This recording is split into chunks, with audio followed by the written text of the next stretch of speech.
Cool. So we are on. All right. So welcome, everyone. My name is Anne Morello. I am the founder of the Quantum Transformation Movement. Today, I am here with Gwyneth Jones, coach, facilitator, teacher, writer, and connector. So Gwyneth is a deep adaptation coach and an emotional intelligence and positive psychology coach. She's originally from North Wales. Now she lives in Prague, and she loves to tend her garden there, and she dreams about opening an ecological center where she can teach others how to reconnect to their souls, to the earth, and to the land. And her mission is to help reconnect people to their emotions, each other, the earth, so that we can all live more authentically with more resilience and greater purpose. So Gwyneth, thank you so much for being here with us today. Thank you. So can you tell us a little bit about how you got into this work? What drew you to the study and the practice of eco-psychology? Yeah, well, I started out with psychology, sort of normal mainstream psychology, way back when I did my A levels. That was when I first became aware that psychology was a thing that one could do. And I think even from then, when I was, around 16 or so, I knew that I wanted to help other people in some way. I think that was just the thing that happened was people always came to me with their problems. So even from a very young age, I was that person who was able to hold space and, not be too judgmental and give people advice. So I was sort of in that psychology realm for a long time. Actually, also the spiritual realm. It was really when I was 13 or so that I Really? had this big awakening that I wanted to reject the Christianity that had been shoved down our throats at school, and I got really into Wicca. I had a teen witch kit and all that, yeah. So what I really loved when I read this book, it was it's called Teen Witch by Silver Ravenwolf, if you know her. Basically, when I read that, God is nature for pagans, I was just like, oh yeah, that makes so much more sense than this dude sitting on a cloud Yeah. ordering us around. So Sending plagues, yeah, locusts. yeah, exactly. And the nature part, well, I was very lucky because I grew up in the countryside in North Wales. So, I took it for granted that there were just these beautiful mountains and beaches and fields all around me. And it wasn't until I moved to Manchester to go to university that I realized something was suddenly wrong. And that was, the absence of that nature. And how it really changed my whole sense of self, to be just inside these four walls of my dormitory and this road leading to the university and just buildings everywhere. It completely, yeah, changed how I experienced myself. And so that was sort of there, I guess, for a long time. And then, yeah, then I graduated and I went to teach English in Japan because why not? And during that time, I was just really thinking, what is it I want to do, with my life? And out of nowhere, really, or we could say from somewhere, came the thought, environment. I want to do something about the environment. And at that point, I was really not very aware of climate change, what was going How old on, were you then, not Gwyneth? consciously. Yeah. How old were you at this time when you're going, okay, like I Mm. need to do something with this now? I think 23. Okay. So it was when yeah, I moved to Japan in 2010. So yeah, I was sitting there with this huge piece of paper, like all the possible paths I can take, and then it just came to me like, yeah, the environment, and I started thinking, then how do I connect that to what I already know and do? So I did psychology at university, I should say, and so yeah, I think at that point the seed was really planted that it was something that combined psychology with climate change, with nature. And from then, I just got really drawn into reading more and more about connection to nature. And And then when I eventually came back to the UK, I was really, I think by then I'd already found out about loads of different projects and initiatives happening in the UK that were trying to connect children to nature. Mhm. And I read a few books like Last Child in the Woods, if you know that one, by Richard Louv. And he's really talking about, how children now barely spend any time outside and in Yeah. nature, and how terrible that is, for our health, physical, mental, emotional, spiritual, all of it. And around that time as well, there was this documentary called Project Wild Thing that was coming out, and that was about, again, a guy who'd sort of realized that his kids didn't play outside, and he was really looking into why. And I actually got in touch with that guy. I was like, hey, can I help you promote this documentary somehow? And I actually I had a little task of phoning cinemas in Wales to get it screened. So I don't know, these little things all started coming together. And then, yeah, the word eco-psychology I just became aware of at some point there. And then, yeah, then I did my master's degree in positive psychology.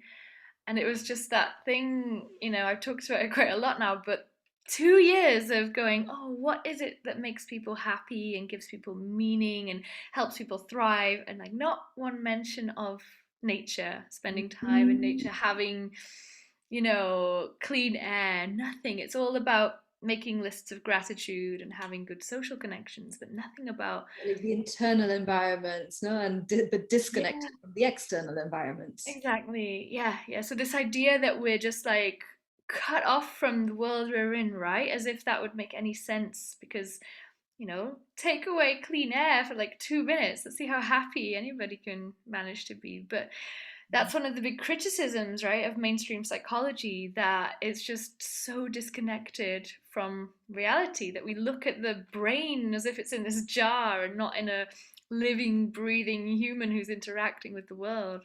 Decontextualized, no? Like, yeah, Exactly. Yeah, it's that reductionism, right? yeah, And yeah. trying to break everything down. And you can see it maybe in the field of AI where they're like, oh, can we reconstruct a human brain on a computer?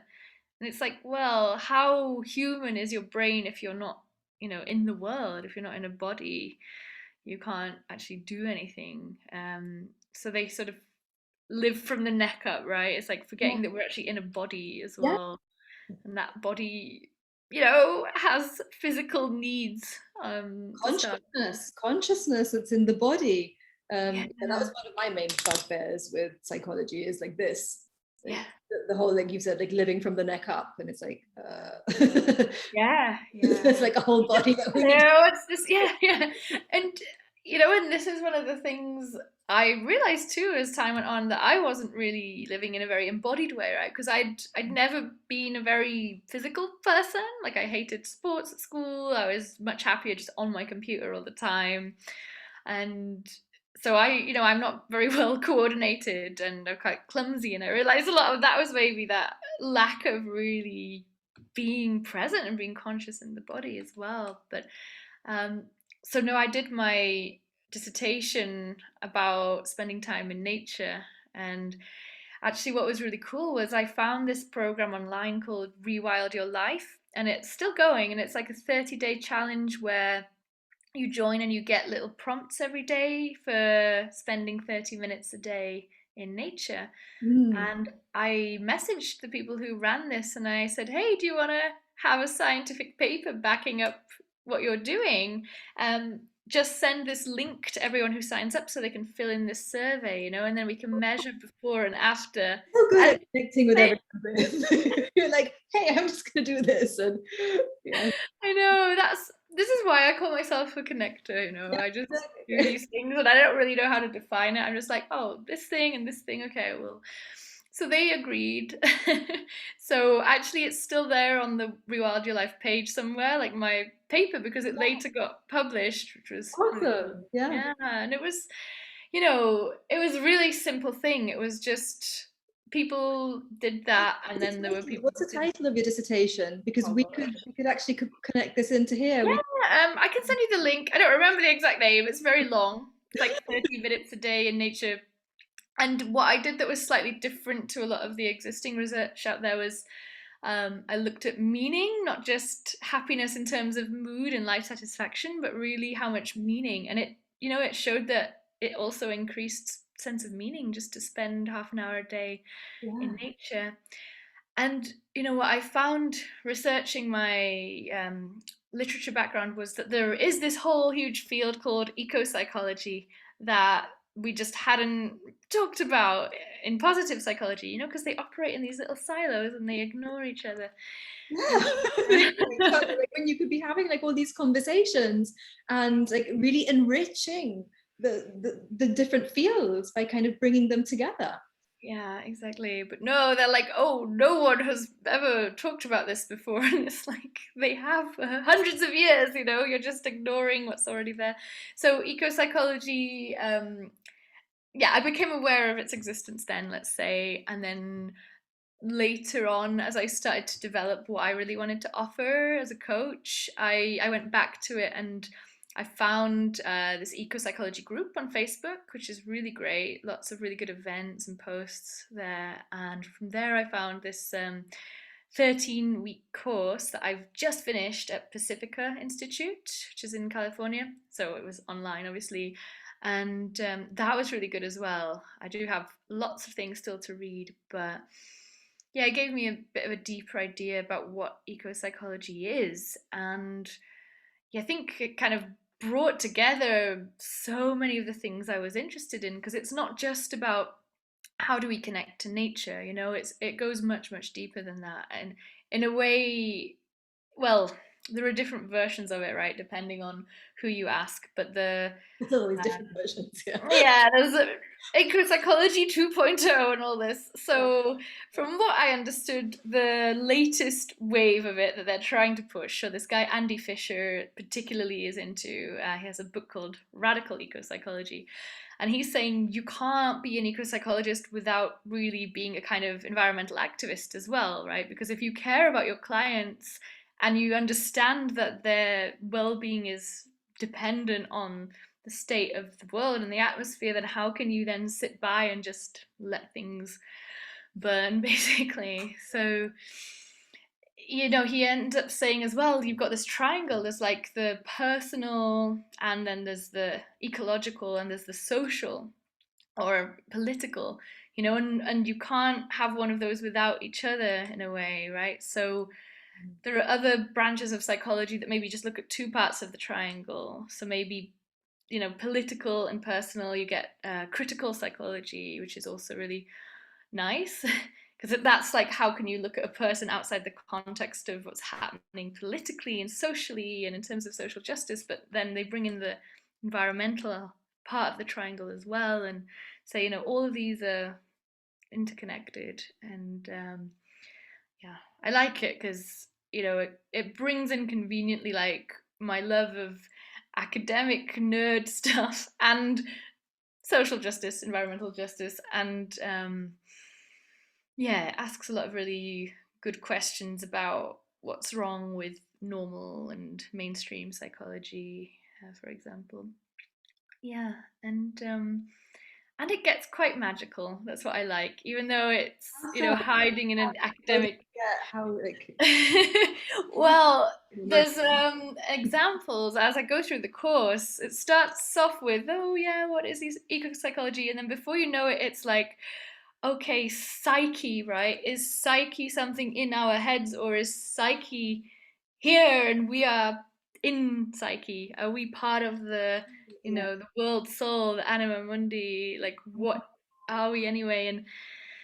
And looking at, how this Cartesian dualism was so damaging because it put us as this separate thing from nature, and Yeah. really looks at colonialism too, right? Like how this arrogance, not just that, oh, our race is superior to this one so we can conquer it, but also that, humanity is superior to the rest of life so we can conquer it, and how that's tied in also to feminism. So there's a whole branch called Eco-Feminism, Yes, yes. looking at how we treat, the earth, and how we treat women, how we treat the divine feminine, basically is Yes. all Yes. connected.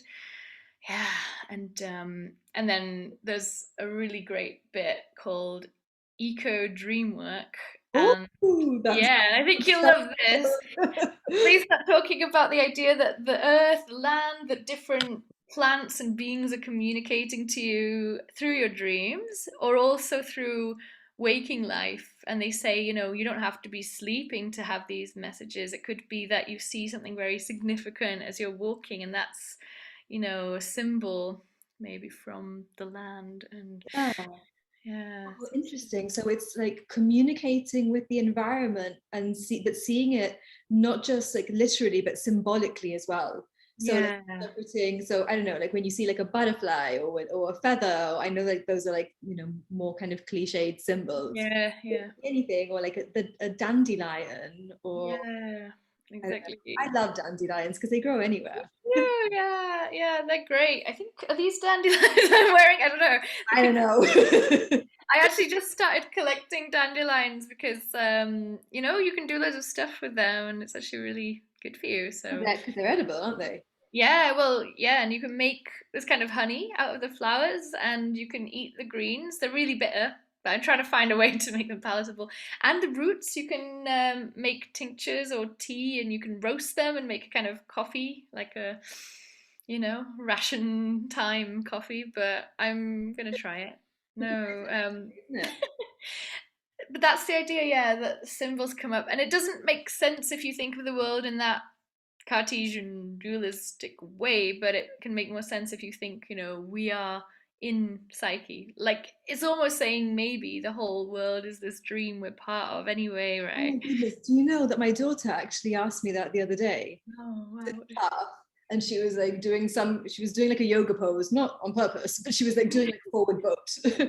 And she's there in her forward boat and she goes, Mummy, have you thought maybe all of this is just a dream? And I was Mm. like, oh, like I cannot have this conversation with you like right now, but yeah. Yeah. Mm-mm. And I think, Gwyneth, like the whole dream thing and looking at things symbolically and looking at nature symbolically, I would see that more of like a yin or feminine, like bringing that in, a different type of thought, because the more rational, masculine, yang kind of thinking is logical, ordered, structured, rational. Yeah. This is, I mean, even in academia, like this is what is, I think, like prized above all else. Yeah, But what definitely. about, like you said before, like the feminine and reclaiming the feminine or the yin energy and seeing things symbolically, seeing possibility? Can you say a little bit more about that, like the importance of reclaiming divine feminine or feminine energy to really work with eco psychology? Yeah, yeah, definitely. Well, I have one thing I find really interesting is some of the main proponents of this approach are white men, which is really interesting. There's like this guy called Craig Chalquist as well, and he talks a lot about the symbology in the eco dream work, and also terror psychology, which is so interesting. It's asking what is the soul terror psychology. So what's the psychology of the land, as in, not just focusing on humans and their brains, but like what's the psychology of the land? And he has all these examples, and I wish I could think of some more off the top of my head, but he's showing certain places geographically have had very, very similar purposes through different societies over time, even though we didn't consciously realize that we were using those places for the same thing. So he was talking about how where Hollywood is now, like this LA plate was sort of separate from the main land, and it was almost like a stage that rose up from the sea and attached itself onto the mainland or something, and that it was used by indigenous people there as a kind of questing vision site, and now it's like the seat of Hollywood, right? The place where our culture produces its visions and fantasies and puts them out there. Yeah, so it's really like what's the soul of the land? So yeah, eco psychology faces this big battle between the yin and yang because, if you call it something psychology, then it's naturally going to try being wedged into the academic box, right? Of that masculine energy, rational thinking. and it has been even within eco-psychology, because the people who were in charge of the official journal, they were really like, let's have more palatable scientific articles that are more in keeping with mainstream psychology. But then this, because I think the first wave of it was seen as super like hippie, which probably means that feminine energy rather than anything else. But yeah, there's a big push now again saying, we need to expand the way we think about the world. We can't just approach it from this really rational cut-off perspective, especially with psychology, that it's managed to be so disjointed and disconnected from reality, right? Like this idea that, like I was saying before, this idea that you're this thing inside a brain, inside this human, and that somehow what's going on around you has no bearing on you, and that if the planet is sick and dying, that you can still be fine if you have some money, like it Yeah, just doesn't make sense. So in terms of individual well-being, but also global and planetary well-being, I don't know, my feeling is we're going to have to really start to think bigger. And sure. what's there is of course like a danger in going too far the other way too, right? So some people will think, okay, we need to get rid of the rational masculine way of thinking and just bring in this, and then you can also see the problems with that, right? Because then people, for example, you could start reading into literally everything you ever see, and then you're just gonna Crazy. be unable to function. Yeah. So it's not about becoming really superstitious and finding signs everywhere either. It's not meant to be taken literally, I think. Yeah, well, It's like integration, no? Like let's yeah, bring it in. Let's honor both. Let's yeah, both exactly. and create something new. Like I'm just kind of seeing again like a triangle. So having like, like the masculine or the yang here and the yin and the feminine here, and together we can create something maybe here at the apex that is something new, that Yeah, balanced, and that's the anchor point maybe yeah, for these energies that are fluctuating or yeah, exactly. No, I think we're going through a painful growing period at the moment, right? Because people are rejecting the mainstream way of thinking a lot. At the same time, yeah, there's a danger in going too far the other way. And what what Craig Chalquist said, I think, when I was reading his thing is, when we say let's imagine the soul of the place, or let's imagine that we're in this sort of waking dream and the symbology, he's not necessarily saying that is the truth, right? He's saying if we think about things in this way, will it benefit us? So mm, it's more like, can you shift into that way of thinking, even just for a little bit, and see how it changes the way you treat the world and treat other people? Because we've been brought up in a culture that shows no real respect or sanctity to life, right? Or at least to non-human life. yeah. And so just allowing yourself to imagine that the land might be animate and might be speaking to you and might have a personality, how does that change your relationship to it?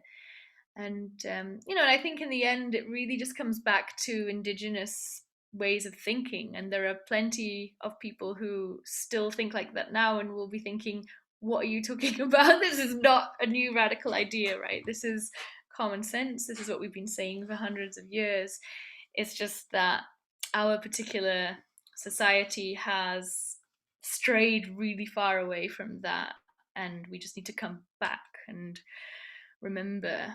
And yeah, I talk a little bit about just our disconnection from the land, right? Because Mm. again, I was really lucky to grow up surrounded by nature and having pets, and having clean air, and just all of these things that I took for granted. And even with that, I reached a certain age and went, I don't know where my food comes from. I don't really understand what happens to the water that goes down the drain, and who's cleaning it, and where does it come from, right? We just turn on the tap and we just go to the shop and we just assume these things are there for us. And so in that way, most of us live in like massive disconnection from the process of life. Yeah. And the more ignorant we are about that, the more also vulnerable we are, right? Because that means if the shop's empty tomorrow, what are you actually going to do? And if water stops coming out of your tap, what are you going to do?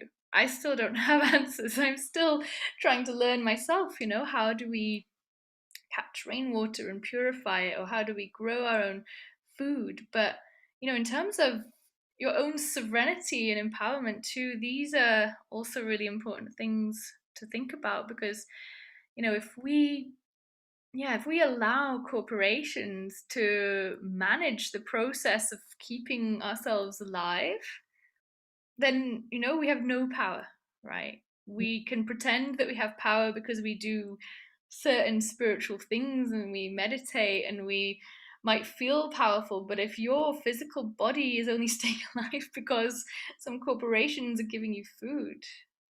And so, yeah, I've gone on a little tangent now, but this is what wants to come out, I think, is, the question of what it really means to be spiritual. And for me, eco-psychology and the work that reconnects and a lot of these things come back to this point that there's a kind of pseudo spirituality, I think, that comes from still following business as usual and capitalism, and just kind of thinking that you're very spiritual because you chanted some mantras or you bought nice robes. Or I don't want to patronize people, but you're doing the things, but ultimately you're still really dependent on other people who know better to keep you alive.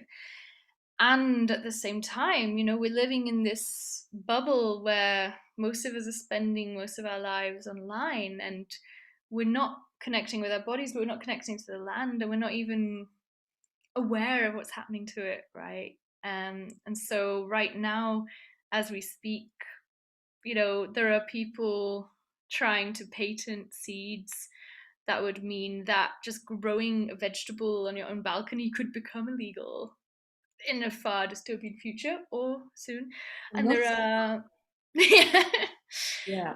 and this is happening already, right? That's the thing, because there's also so much privilege that we have to just kind of go, oh well, it's far away, it's happening over there. But the wonderful thing about the internet is it connects you to people all over the world. And so now I have close friends in countries where stuff like this is happening right now, and I talk to them every day. And it's very hard to see this sort of very, what's the word, like polished version of spirituality going around, where people go, oh yeah, I'm really enlightened, but I'm not doing anything to help other people or to help the earth or to make sure that we as a human race are actually empowered going forward. So Gwyneth, what I'm kind of hearing is that we need to take greater responsibility.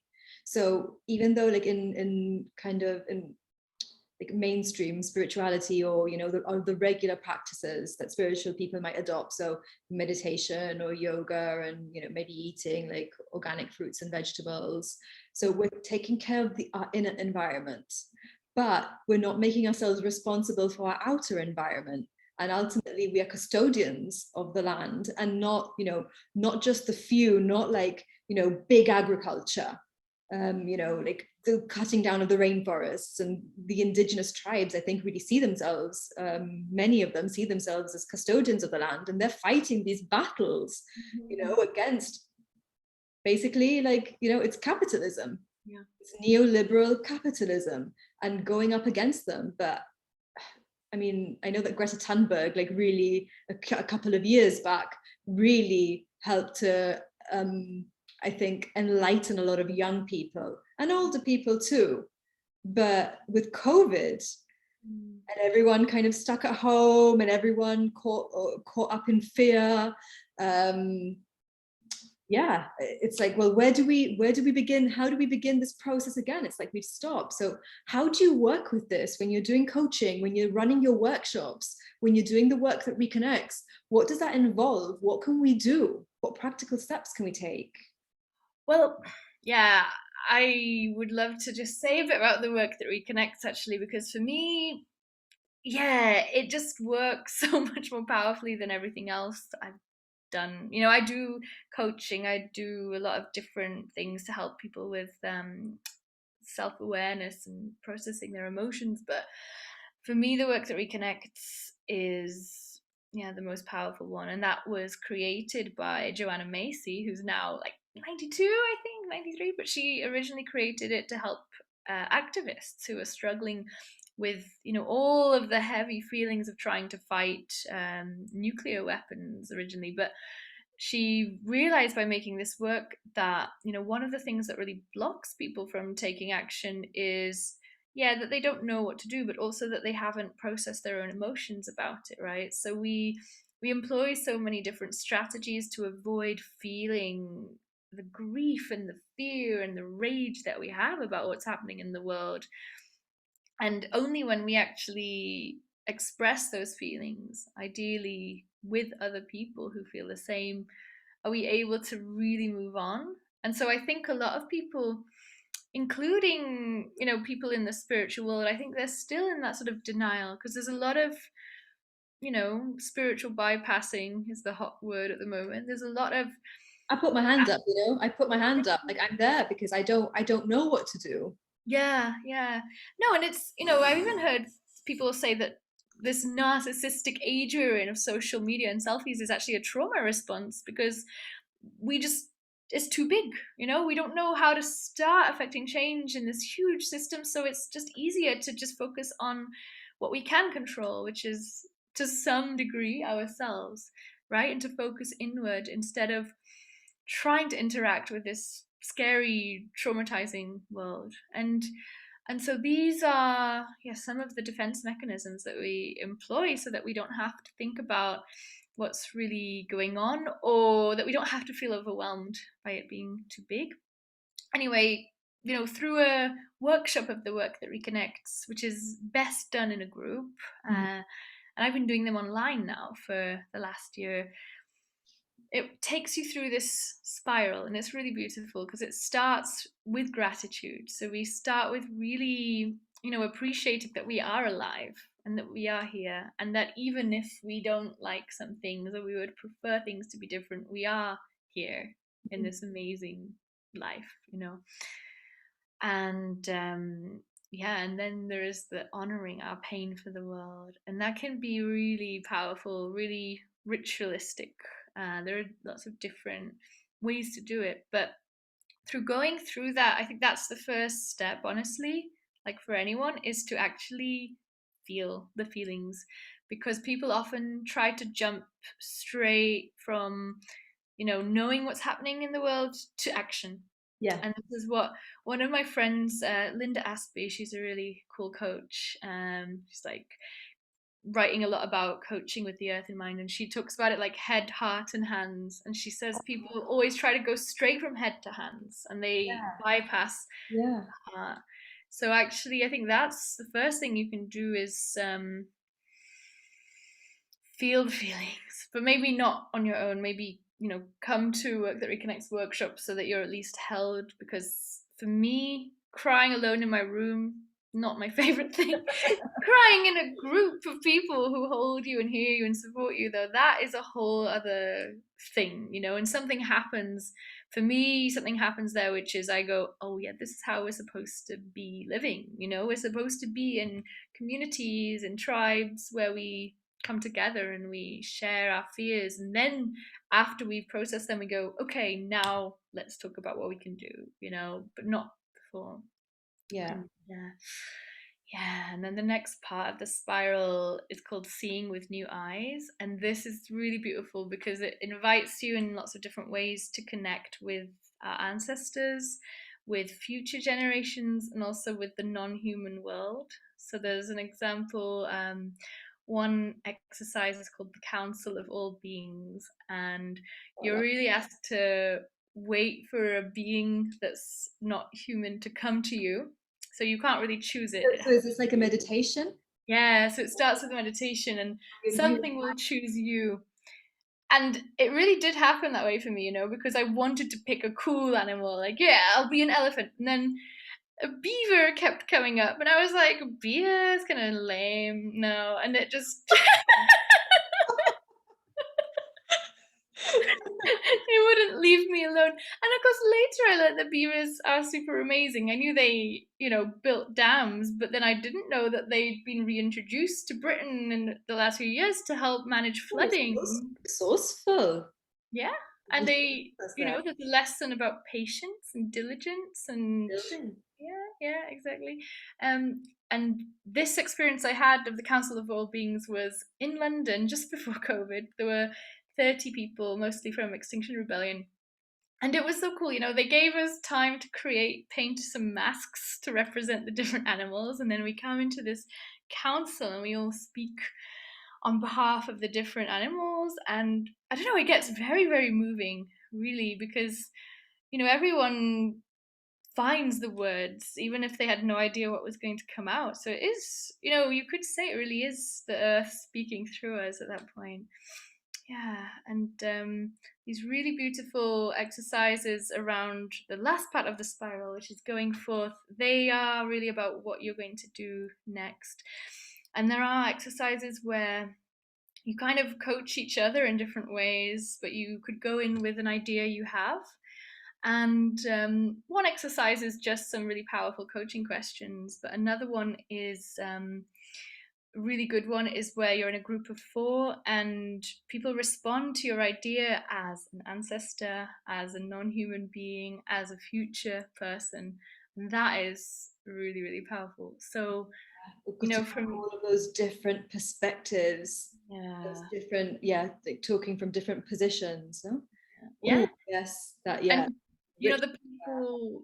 It's so magical because the people who come in sometimes they're not really spiritual people necessarily. They're just coming in like, not knowing what to expect. But the things that come out in those exercises are really powerful, and they're usually really surprised at what they've said, and the wisdom that's come out of them. So that's really why it's called the work that reconnects, because it reconnects you to yourself, to your inner wisdom, to other people, and also to all of life, or it reminds you of your connection to all of life. So through that, basically, you would come to what it is that you should do next from a much deeper place. Because, if you just, this is the problem a lot with environmentalism, right? And I've done it myself, definitely have to admit. I've posted things and gone, oh my God, this is happening, it's so bad. And, you kind of shame people because they're not doing anything about it, or that they're not recycling or something. And what I found is most of my friends respond to this by getting really defensive, and they ask me, they're like, Well, okay, yeah. They're like, tell me what to do then. They're like, I don't want to sit around crying and being ashamed. I just give me some action tips. And they just want me to say, oh, take a fabric bag with you to the shop or something. That's the thing. People want quick fix, easy solutions. And unfortunately, I don't think it's going to be as simple as that. I think a lot of us, maybe all of us, are called to step into better versions of ourselves now, and doing things like the work that reconnects, I think, could really help us go, what is mine to do really? And for me, that largely just comes up that what I'm doing now, if anything I'm doing is in some way helping people to reconnect to themselves, to others, and to nature, then I'm on the path. But I think also there's a calling to look at my own local community and what I can do there. And it doesn't have to be that we're all going to save the world in some big Hollywood dramatic way, right? It's, we're all part of the jigsaw, and we all have a role to play in some way. So If everyone is consistently doing the small things consistently, like, then it kind of builds up. And we can each, contribute in our own way. And for me, this is what the spiritual work really is, because I do understand that that idea that this self-reflective thing can be a trauma reaction. It can also be just because there are very strong, charismatic arguments for how, oh, well, the world is Maya, it's illusion, so you shouldn't waste your energy trying to change it, just all you can affect is the change within yourself. But I also think, from what I understand, that that's a very sort of superficial understanding of the actual things that Buddha said, right? And from what I understand, and I don't want to really claim to be an expert on Buddhism now, but from what I understand, the word karma actually means action, and it's actually about how your actions in the world have consequences. It's not really supposed to be about fixating on what you did or didn't do in a past life so much as what you do in this world now has effects and consequences. Yeah. So, the real work is about trying to make the world a better place. It's not about sitting in a cave and ignoring suffering and, reaching enlightenment while the world around you is on fire. I don't think. But yeah. But we have to, of course, do that inner work so that we can show up in the world in the best possible way. So we're not overwhelmed with it. No? So Yeah. work is super important. And of course, like you can by uplifting your own frequency, like you can impact on the frequency of others and of the planet as well. And it's we're interconnected, and we feed off each other, and it's bi-directional. But yeah, like we need to like change our habits, and we need to do quite a lot of work. Yeah, we do. So the work that reconnects, it's done in 3 stages. Those are the 3 stages. Four spiral. Yeah. Okay, so it's those 4 stages, and it would be done like one every week. It doesn't matter. It depends on the workshop. I've done 2-hour workshops, so we do a mini spiral just within the 2 hours, and even that has a huge impact, I think. I went to a weekend one. It was over 2 days, and there are sometimes, long ones like 10-day workshops or long courses where it's a couple hours a week. Yeah. And you can follow, you can have different versions of the spiral. So you can have the overall workshop following the spiral, and you could have a mini spiral within one day. So how do always kind of when you do it, how do you run it? Do you do mini spirals? Well, so far I've mostly just been doing kind of 2-3 hour, sometimes 4-hour workshops. So I do a big spiral usually, but I did do a couple of 6-week programs, and in that we did try to also have a spiral within each day, so that it wasn't just turn up and honor our pain for the world for 2 hours and then bye. You've got to manage also you've got to, what's the word, take care of the emotions of your participants, so still have elements of the other things in there, even if you're not doing a whole big but got it. But I understand, so that you've got like that sense of completion, so you're not like beginning and ending just there like in grief. Exactly. It's like cutting someone open and not stitching them back up. You can't. And that is a risk with this work, right? Because it can open up feelings in people that they've been really afraid to look at.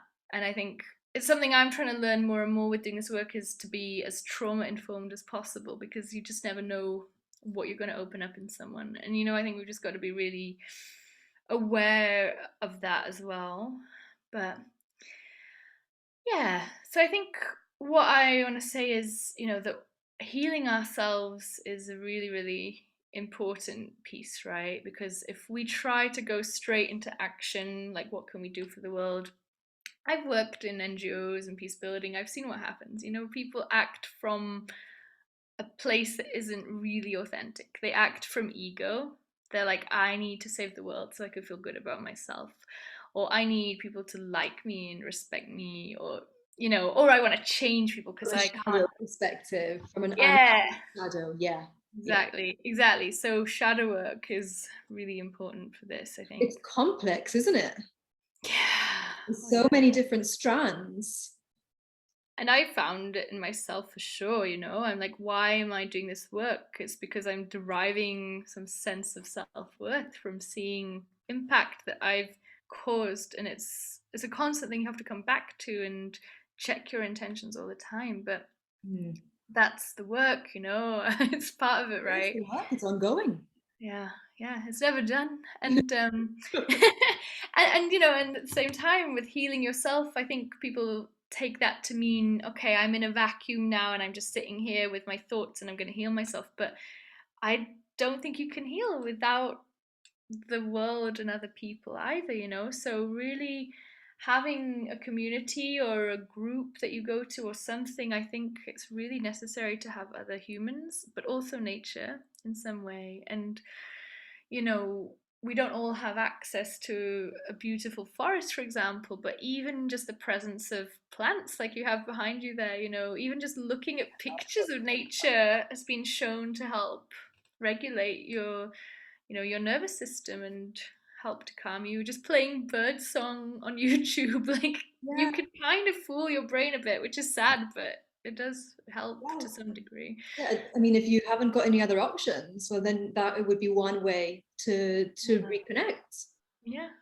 And doing a visualization where you are in a beautiful natural setting, maybe one that you recognize, that was special to you as a child, or an imaginary one that you really like. So for me, I always go back to my village, and I imagine myself there, and it's really, yeah, it's calming, even if I just do it for a Stunning, couple of isn't it? minutes. Where the landscape in Wales is stunning. It's magical. It's It is. magical. It is. We have a lot of nice fairy Yeah, mythology and stuff going yeah. on too. It is. It is. Yes, and So that's I'm. definitely what comes to mind when I think of the Welsh. I know. That's I'm really looking forward to going there again and just being there. Because speaking of the eco dreaming, I dream about that land every night, wherever I am in the world. It's just like, oh, I'm here again. Yeah, yeah. But yeah. So I'm trying to think of like a conclusion of what I'm saying, really. But our healing is interconnected with the healing of the world. So when you heal, yeah, you're also adding that raised vibration right into the, don't know, the tapestry of Whatever you the want to call psyche. If we are all in this dream or this universe, this interconnected way, then there's no way that your healing won't be a positive force. And even if you don't believe in that, you will just be nicer to people if you're healed. it. Then you'll feel So better. You'll feel better in yourself. yeah, exactly. And I think, we probably all know that when people feel good, secure within themselves, then their actions are much more aligned with what is good and beneficial for the world. So Yeah, for yeah. sure. For sure. Gwyneth, I could speak to you for hours, but I Yeah, realize that we do need to wrap yeah, up. we do, How, we how do. can people get in touch with you? I've got a few links that I'm going to put up. But Well, yes, have a look at my website. I try to keep it up to date with events and stuff. And I'm on Instagram. I've got my LinkedIn, Facebook page, anything. There's loads of ways you can get in touch with me. yeah, I'll put all So of that yeah, in the yeah, comments.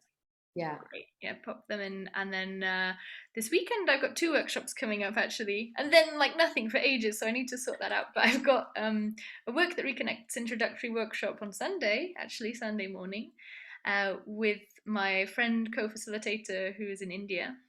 Mhm. So this is going to be really nice. And then on Saturday afternoon, it's Beltane, the 1st of May. So I'm also doing a 4 hour.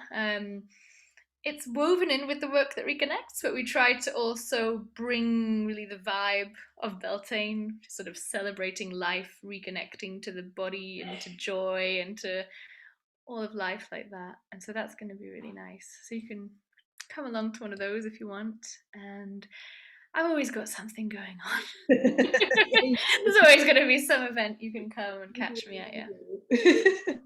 Awesome. Guna, thank you so much for your time. Thank you so much for sharing all of this.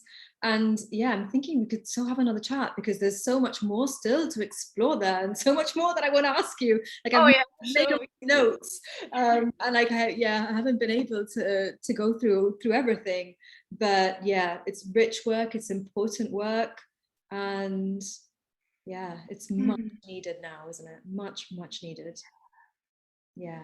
Sure is. Thank All you right, so thank much. you. Thank you.